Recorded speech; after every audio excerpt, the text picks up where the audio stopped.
सगळ्यात पहिला inline CSS जो की आपण बघितला होता बरोबर की नाही. परत एकदा दाखवतो मी. src app.jsx ठीक आहे. I will close all this code. मी हा कोड काढून टाकतो जो मला गरजेचा नाही. सेक्शन कोड ठीक आहे. So this is our component right. आता हे पण नकोय मला काही सुद्धा. हे काहीच नकोय मला. I will remove that. ठीक आहे. Okay done.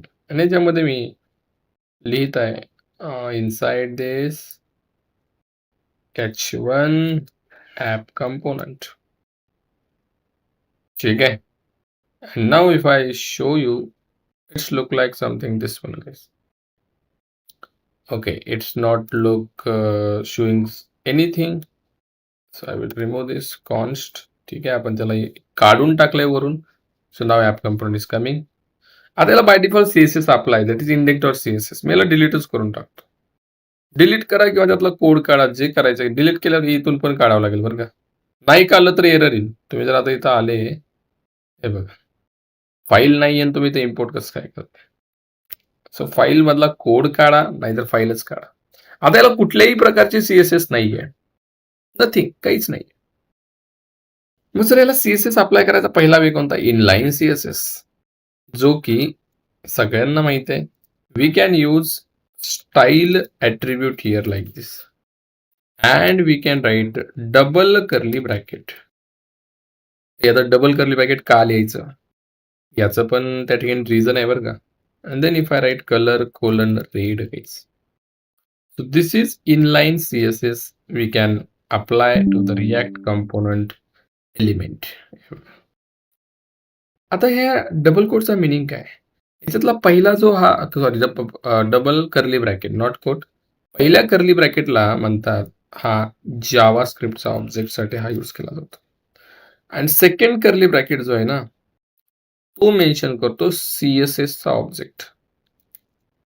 हे सगळे ऑब्जेक्ट आहेत पब्लिक.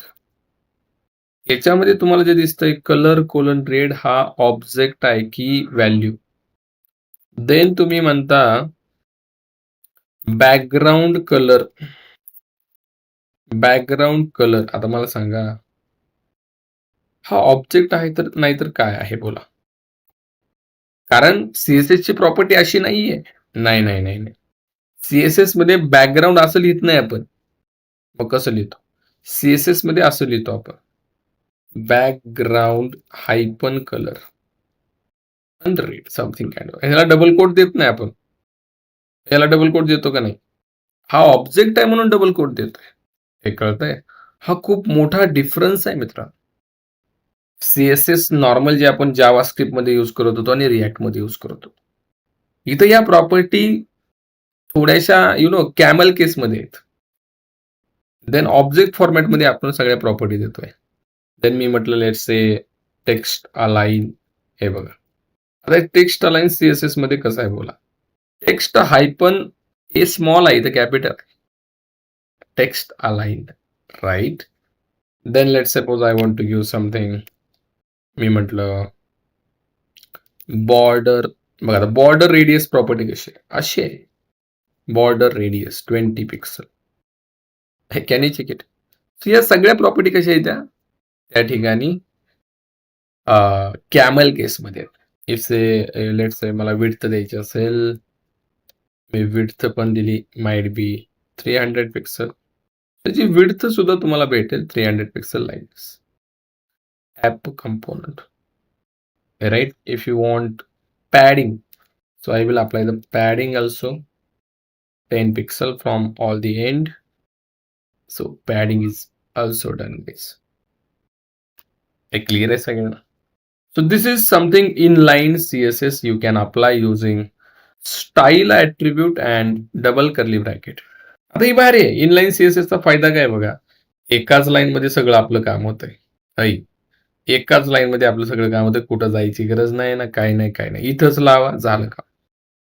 बरोबर की नाही. आता लेट सपोज माझ्याकडे आणखीन एक H1 आहे. मी याच्यामध्ये दिलं आय एम आदी. आता प्रॉब्लेम असा आहे बघा. ऍप कंपोनंटला हा CSS अप्लाय झाली इनलाईन पण याला का नाही झाली. कारण इनलाईन म्हणजे याच्या पुरती झाली नाही. तुम्हाला याला जर पाहिजे असेल तर याला वेगळी द्यावी लागेल. You have to write style here and then वेगळी CSS याला द्यावी लागेल. मग ह्या प्रॉपर्टी जर या कॉपी करून टाकल्या तरी पण वेगळीच झाली ना. हे बरोबर की नाही? मग याचं सोल्युशन काय? तुम्ही इनलाईन CSS मध्ये खूप सारा कोड लिहिताय. आता मी याला केलं, याला पण मला सपोज रेडच कलर द्यायचा असेल, तर डुप्लिकेट कोड होतोय की. हे बरोबर आहे, डुप्लिकेट कोड होतोय की नाही? किंवा बाकीचा सगळा जरी तुम्ही हा कॉपी करून टाकला इथं, लाईक सेमच झालं की नाही दोघांना? हे बघ, सेमच झालं. आपण कोड बघा ना, इथं जेवढा कोड लिहिला तेवढाच इथं लिहिला. इन केस एखादी डिव तुम्ही बनवली, या डिव साठी सुद्धा तुम्हाला CSS अप्लाय करायचे, तर तुम्ही काय करणार? स्टाईलच. बरोबर की नाही? याला परत तुम्ही देणार width, let's say 400 pixel, height 400 pixel, then let's say border. आता बॉर्डर याच्यामध्ये कशी अप्लाय केली जाते बघा, 1 pixel, solid, black, like this. So this div will be created here. हे बघा. Inline CSS is applying or not? Applying. पण हा कोड खूप दिसतोय. आता ही सेमच div मला आणखीन एकदा पाहिजे. माइट बी या div मध्ये मी एक h1 लिहिला और h2 लिहिला. मी म्हटलं div1 आणि याच्यामध्ये मी परत एक h2 घेतला. div 2 div माझ्याकडे. div1 div2 सेम CSS आहे. याला पण सेम आहे, याला पण सेम आहे. राईट. तर कॅडिस तुम्ही वेगळी पण देऊ शकता, काहीच प्रॉब्लेम नाहीये. If I want to apply the margin, I can apply the margin also 20 pixel. Okay, so margin is also coming. Look at this. इकडून 20, वरून 20, खालून 20, इकडून 20, सगळीकडून 20 मार्जिन आले. सो इनलाईन CSS चा फायदा फक्त एवढाच आहे, जर तुम्हाला काही प्रॉपर्टी अप्लाय करायचे असतील, जास्त करायचे नसतील, तर इनलाईन CSS कडे जावं.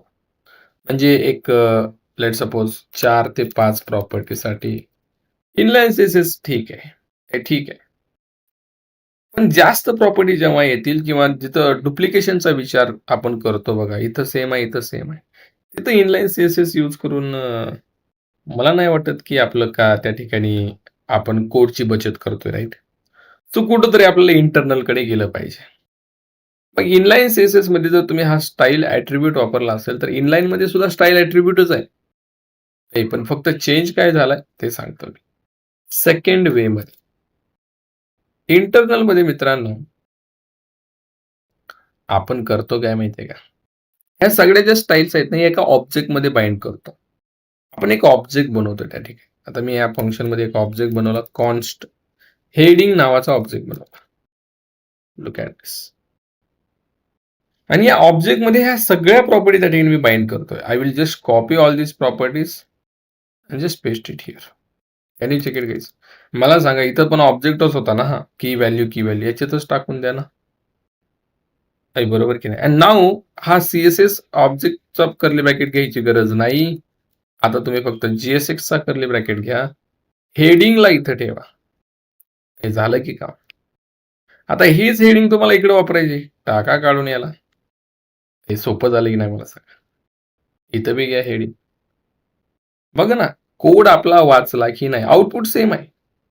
आउटपुटमध्ये कुठं काय दिक्कत आहे बघा बरं. रिफ्रेश.